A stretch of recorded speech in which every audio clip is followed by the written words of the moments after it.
Hello, fellow Star Wars fans. Now, being this is my first video, or more or less an audio, but I'm going to call it video anyway, so just deal with it, please. I have some concerns about these upcoming Star Wars flicks. Now, I have not heard anyone else talk about their concerns. It sounds like everybody's letting their giddiness cloud their judgment. You know, it's just like Star Wars, Star Wars, Star Wars. And didn't y'all do that during the prequels?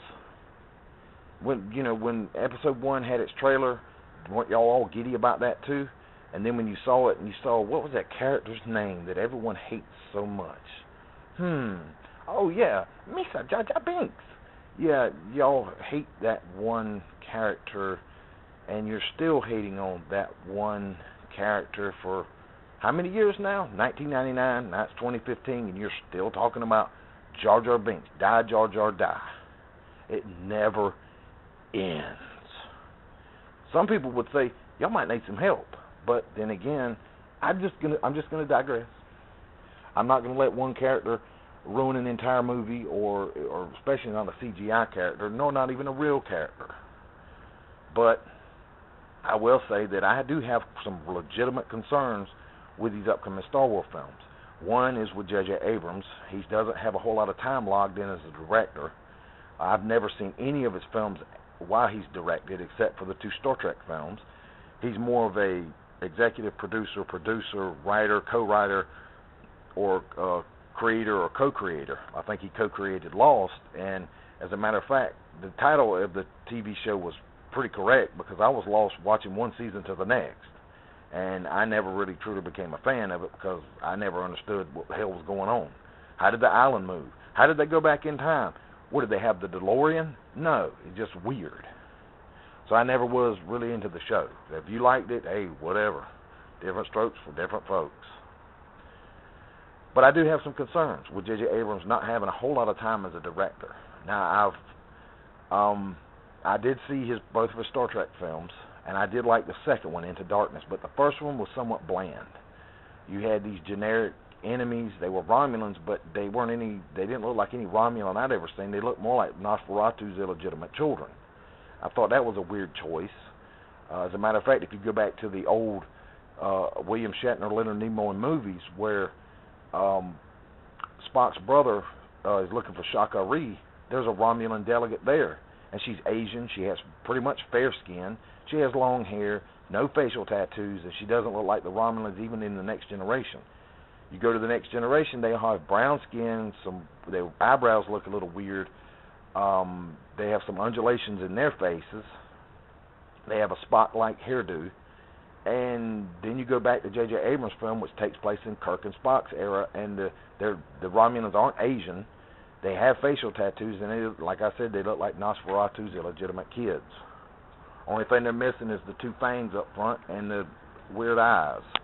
I also wasn't a big fan of, in the first Star Trek film that is, I wasn't a big fan of Kirk being so much of an asshole throughout half the flick.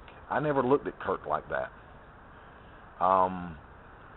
Then Kirk and Spock having their fisticuffs I thought was really weird.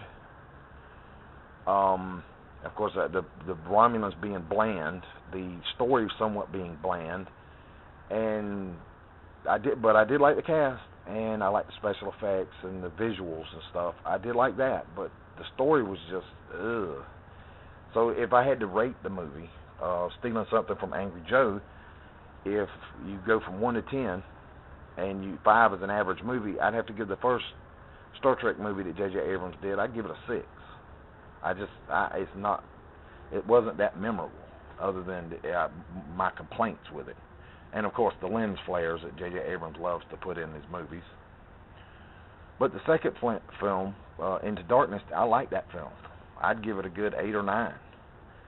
It's just so much better than the first outing that J.J. Abrams did. So I do have some concerns. Are there going to be any weird choices when it comes down to these Star Wars films that J.J. Abrams directs? Could be. Now we move into Disney and my concerns with them. If you remember the Tron Legacy movie, who did the movie focus on? Who did the movie force down our throats? Flynn's son. I think his name might have been Sam or something, but I just call him Flynn's son because I can't remember his damn name. I mean, his character was so unmemorable. I just, and you're force fed to watch this dude. You're forced to watch this dude, and I'm just like, I just don't care. I'm waiting to see Jeff Bridges and Bruce Boxleitner. I just don't care about this dude. Then you have Olivia Wilde. While she's pretty, her character wasn't that memorable either. So now that you have the Tron Legacy movie where they get rid of Tron, then they get rid of Flynn, I just don't think that the two new characters can carry the franchise forward. That is, if Disney's planning on carrying it forward, period. I figured by now we would have heard that they're working on a new Tron movie, but I don't know how you can still call it Tron when there is no Tron. He's dead. Well, they could change that, but it kind of looked like he died at the end. So you take that kind of template, put it in Star Wars where we have these two new characters. And I'm not going there to see John Boyega, I hope I'm saying his name right, and whoever this girl is who's possibly a Solo. I'm not going there to see them, or the new little droid. I'm going there to see Han, Luke, Leia, Chewbacca, and the droids. That's the main reason why I'm going. Now, if they turn them into window dressing, that's going to piss me off as a Star Wars fan, because I want to see all those characters in the action, not just Han and Chewie, and Leia's over there playing Mon Mothma 2.0, and Luke's just tracking somebody. Because it looks like in the trailer where he puts his hand on R2's head, it looks like he's tracking somebody, almost like on Mustafar, because you can see ash and some embers, and it has that red glow like there's lava somewhere nearby. Is he on Mustafar? I don't know. But it's just, I don't understand what's going on here with these movies, and I do have some legitimate concerns. And it definitely won't be, Jar Jar Binks, die, Jar Jar, die. It won't be none of that shit, because I think that's just a silly argument in the first place. But I digress. Don't want to piss off all you Star Wars fans, because I'm one too, and I can get pissed off just as much as anybody else. And these movies, they better be good. I want to see the story focus on Han, Luke, and Leia, not the two new characters. I want them to be brought into Han, Luke, and Leia's world, not the other way around, but I think it's going to work just backwards from what I'm talking about, because I think it's focused a lot more on the two new characters, and they're going to have their adventure. It's going to start off probably with John Boyega's character, where he crash lands on this planet. He takes off his stormtrooper outfit. He meets up with the girl. They eventually get off planet somehow. They meet up with Han, Leia, and possibly Luke, and they have their adventure. Not quite the movie I wanted to see. I wanted to, Han, Luke, and Leia go to the planet. They find them, and then they pair up. Not the other way around. But I just got a feeling that probably the first 30 to 45 minutes, maybe even an hour, are going to be focused on John Boyega's character and the girl. Very mundane, we have to give kind of a backstory and all this. And then we'll finally see Han, Luke, and Leia maybe in the last 30 minutes of the movie, which is going to suck. I hope that's not the case, but like I say, I have my doubts. I don't trust J.J. Abrams. I don't care if he's a fan or not. I don't care if he can do good things or he's got potential. He's made some odd choices when it came down to the first Star Trek film, and Disney's, made some odd choices before the movie was even made, when they decided to delete all the lore that takes place only just a few years after Return of the Jedi. So it goes from Episode 6 to Episode 7, and there's nothing in between. Unless Disney wants to put some kind of backstory in between, everything else has been whitewashed. I don't know if that's a good idea or not, but then again, they have control of it, so I just don't know if it's a good choice or not.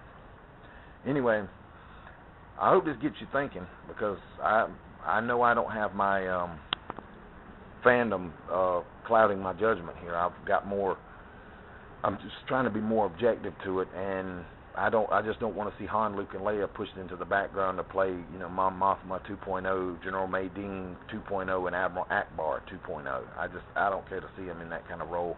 If they end up with that kind of role, even in this first film or the ninth film, then I would start wishing that Mark Hamill, Harrison Ford, and Carrie Fisher had not come back to do any more Star Wars films at all. Just go ahead and just start us off with some new characters and move forward, because that'd be stupid. But anyway, that's why if I go to see these movies at the theater, or I just wait till they come out on disc, I'm not going there to see the two new characters. I really don't care about them at this point in time. I'm there to see the old original cast whip some ass. That's all. So anyway, that's my view of Star Wars. You can like it, dislike it. It doesn't really matter to me. It's just my opinion versus somebody else's. And peace through superior firepower.